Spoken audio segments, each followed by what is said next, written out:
মুক্তিযুদ্ধের চেতনা দলীয়করণের মাধ্যমে মাননীয় স্পিকার, আজকে আমরা দেখাবো যে কিভাবে ফ্যাসিবাদী মাননীয় স্পিকার নিজেদের ব্যক্তিগত ও দলীয় স্বার্থ তাদের প্রচারণাই ছিল আওয়ামী লীগ ছাড়া আর কেউ মুক্তিযুদ্ধের চেতনা ধারণ করে না। এই ফেসিবাদটিকে ছিল মুক্তিযুদ্ধের সত্য ইতিহাসকে বিকৃত করে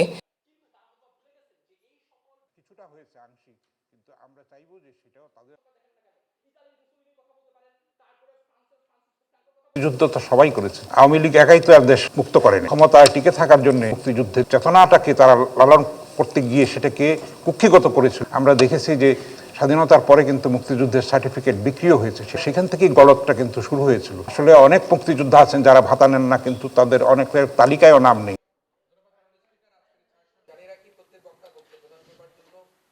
মাননীয় সরকার দলীয় সদস্য ইশতিয়াক মাহমুদ সিফাত। আমাদের দুঃখবোধ হয় আওয়ামী সরকারের আমলে মুক্তিযোদ্ধাদের তালিকা সংশোধন করা হয়, কিন্তু সেই সংশোধিত তালিকা প্রকাশিত হওয়ার সাথে সাথে আমরা দেখি সেখানে ভুয়া মুক্তিযোদ্ধা বেরিয়ে আসছে।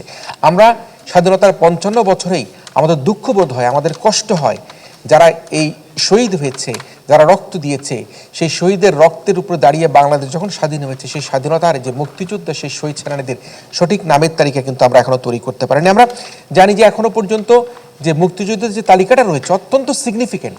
শতকরা 8 থেকে 10% তালিকা এখনো পর্যন্ত ভুয়া তথ্য দিয়ে সেই তালিকা রয়েছে বলে আমরা যতটুকু তথ্য আমরা মন্ত্রণালয়ের কাছ থেকে আমরা জানতে পারছি। সুতরাং 8 থেকে 10% তালিকায় রয়েছে মুক্তিযোদ্ধাদের যে তালিকা, সেই তালিকা সেখানে অসত্য এবং মিথ্যা বয়ান দিয়ে তারা মুক্তিযোদ্ধার তালিকায় তারা তাদের নাম লিখিয়েছে। 14 লক্ষ সরকারি চাকরিজীবী মধ্যে 90,527 জন মুক্তিযোদ্ধা কোটায় চাকরি করলেও এখনো দেখা যাচ্ছে যে সেই 8,000-এর মতো যে মুক্তিযোদ্ধার মিথ্যা ভুয়া তথ্য দিয়ে তারা এখনো চাকরির ভুয়া সনদে তারা চাকরি করছে। আমি আবারও বলছি যে 14 লক্ষ সরকারি চাকরিজীবীর মধ্যে 90,527 জন মুক্তিযুদ্ধ কোটায় তারা চাকরি করছে, তার মধ্যে 8,000-এরও বেশি ভুয়া মুক্তিযোদ্ধা সার্টিফিকেট দিয়ে তারা চাকরিতে এখনো পর্যন্ত বহাল রয়েছে। আমাদের দুঃখবোধ হয় মুক্তিযোদ্ধার চাকরিতে করছেন সেই সঠিক যাচাই বাছাই করবার জন্য বাবার পরিবর্তে চাচা, চাচার পরিবর্তে বাবা, বাবার পরিবর্তে মামাকে দিয়ে যখন করানো হয় তখন ডিএনএ টেস্ট পর্যন্ত করতে। এই লজ্জা রাখবার আমাদের কোনো জায়গা নেই। আমরা সেই লজ্জাবোধ থেকে বলছি যে মুক্তিযুদ্ধের চেতনাকে বিক্রি করে, মুক্তিযুদ্ধের চেতনাকে ফেরি করে আজকে যারা ফ্যাসিজম সৃষ্টি করেছে তারা কিন্তু বাংলাদেশকে বিভক্ত করে বিভক্তের রাজনীতি করবার চেষ্টা করেছে। আমরা সে কারণেই বলছি যে মুক্তিযুদ্ধের চেতনাকে আর বিক্রি করতে দেওয়া যাবে না, স্বাধীনতার সুফলকে ঘরে ঘরে নিয়ে যেতে হবে। যেখানে মুক্তিযুদ্ধের ইতিহাসকে বিকৃত করা, স্বাধীনতার ঘোষককে, স্বাধীনতার ঘোষণা কখন হয়েছিল এবং এই যে একেবারে সত্য বাস্তবতাকে স্বীকার করে বাংলাদেশের মুক্তিযুদ্ধের ইতিহাসকে নতুনভাবে আমরা মনে করি রচনা করবার সময় এখন এসেছে। যারা বিকৃতি করেছে তাদেরকে শাস্তির আওতায় নিয়ে আসতে হবে। আমরা একটা কথা বলে থাকি, আমরা বলি যে মাননীয় সাবেক মরহুমা প্রধানমন্ত্রী খালেদা জিয়া তিনি বলতেন জনগণই সকল ক্ষমতার উৎস। আমরা 71-এ দেখেছি যে এই জনগণই কিন্তু সকল শ্রেণী পেশার মানুষ, কামার কুমার, কৃষক, সকল শ্রেণী পেশার মানুষ কিন্তু তারা কিন্তু এই জনযুদ্ধে অংশগ্রহণ করে এই বাংলাদেশকে স্বাধীন করেছিল। জনগণ যে ক্ষমতার উৎস সেটি কিন্তু আবারও প্রমাণ করেছে 24 জুলাই আগস্ট সেই অভ্যুত্থানের মাধ্যমে। ছাত্র জনতার সেই অভ্যুত্থানে কিন্তু তারা প্রমাণ করেছে মুক্তিযুদ্ধে 71-এ স্বাধীনতা করেছে এবং এই 24-এ এসে তারা কিন্তু সেই স্বাধীনতার যুদ্ধে, স্বাধীনতা রক্ষা করবার যুদ্ধে অবতীর্ণ হয়ে তারা কিন্তু আবারও প্রমাণ করেছে যে এই দেশকে রক্ষা করবার জন্য ছাত্র জনতা তারা একত্রিত হলে কিন্তু কোনো ফ্যাসিজম বাংলাদেশে টিকে থাকতে পারে না। আমরা 71-24-কে কিন্তু একই সুতায় গাথা আমরা বলে থাকি। 71 যে স্পিড 24-এর কিন্তু একই স্পিড, কিন্তু আমরা 71-24-কে মুখোমুখি করা কোনোভাবে আমাদের কাম্য নয়। আমরা 71-এ যে মুক্তিযুদ্ধ করেছি এবং 24-এ যে আন্দোলন করে বাংলাদেশকে ফ্যাসিজম মুক্ত করেছি, একে অপরকে মুখোমুখি করলে বাংলাদেশের যে স্বাধীনতার যে ইতিহাস, স্বাধীনতার যে আমাদের গৌরবোজ্জ্বল অর্থ সেটি কিন্তু মলিন হয়ে যেতে পারে। সুতরাং আমাদের 24 এবং 71-কে কোনোভাবেই আমরা মুখোমুখি করে ঠিক করানো হবে না।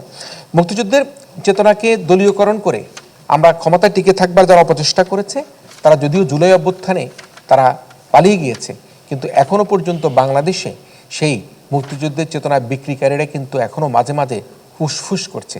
আমি মনে করি বর্তমান সরকার মুক্তিযোদ্ধার চেতনা বিক্রিকারী, বিকৃতকারী এবং যারা একে বিক্রি করবার চেষ্টা করছেন তাদেরকে সঠিক আইনের আওতায় এনে তাদেরকে শাস্তির ব্যবস্থা করবার জন্য চেষ্টা করবেন। এবং আমরা যেটি দেখি যে যদি সুফল আমাদেরকে পেতে হয় তাহলে আমাদেরকে প্রত্যেকে যে আইনের শাসন, মানবাধিকার, রাজনৈতিক, অর্থনৈতিক, সামাজিক মুক্তি নিশ্চিত করতে হবে, অন্যায়, অবিচার এবং বৈষম্যের বিরুদ্ধে আমাদেরকে রুখে দাঁড়াতে হবে। গুম, খুন, হত্যা এবং আয়নাগর সৃষ্টির মাধ্যমে, মুক্তিযুদ্ধকে বিভাজনের মাধ্যমে মানুষের মধ্যে তকমা লাগিয়ে যে সঙ্গে থাকলে সঙ্গী, সঙ্গে না থাকলে জঙ্গি, সঙ্গে থাকলে মুক্তিযোদ্ধা, সঙ্গে না থাকলে মুক্তিযোদ্ধা নয়, সঙ্গে থাকলে মুক্তিযোদ্ধার পক্ষে সপক্ষের শক্তি, সঙ্গে না থাকলে মুক্তিযোদ্ধার বিপক্ষের শক্তি, এই যে বয়ানগুলো, সেই বয়ানগুলোকে কিন্তু এখন খণ্ডন করবার জন্য, প্রতিহত করবার জন্য এখন তরুণ প্রজন্ম জেগে উঠেছে। এবং এই তরুণরা, এদেশের ছাত্র জনতা এখন একত্রিত হয়ে আমাদের মুক্তিযুদ্ধের চেতনার বিক্রিকারীদেরকে এখন প্রতিহত করবার জন্য এখন সময় এসেছে। তাই তরুণ প্রজন্মের মধ্যে মুক্তিযুদ্ধের সঠিক ইতিহাস আমাদেরকে জানাতে হবে। আমাদের ইতিহাসকে যদি কোনো কারণে বিকৃত করা হয়ে থাকে, সেই পাঠ্যপুস্তকে সেই ইতিহাসকে আমরা পুনরায় রচনা করতে হবে। আমরা একটা জিনিস বলতে পারি, সেটি হচ্ছে যে 12ই ফেব্রুয়ারি নির্বাচনের মধ্যে দিয়ে, আজকে বক্তারাও একজন বলেছেন, 12ই ফেব্রুয়ারি নির্বাচনের মধ্যে দিয়ে বিএনপি সংখ্যাগরিষ্ঠতা অর্জনের মাধ্যমে তারা সরকার গঠন করেছে। হাতের যে আমাদের ভোটের যে কালির দাগ, সেটি শুকিয়ে যাবার আগেই কিন্তু তারা তাদের নির্বাচনী প্রতিশ্রুতি এক এক করে তারা পালন করছে।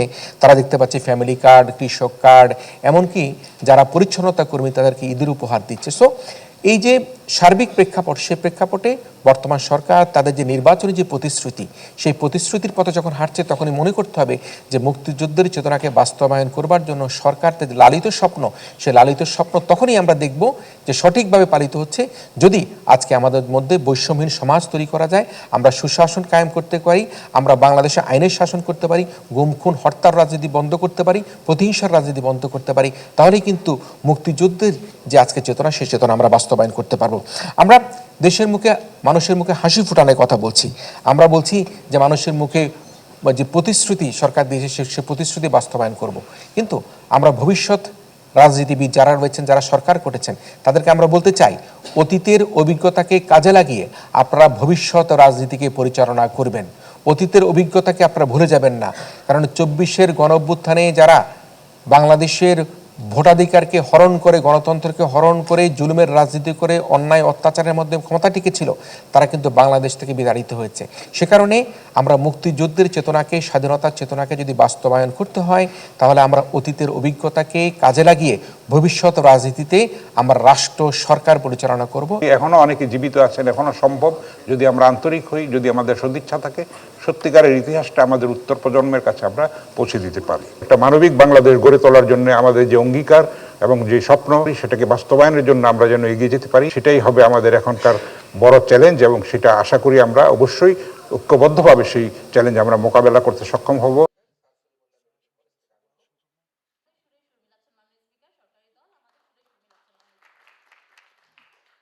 আজকের 6 সংসদে এই প্রস্তাব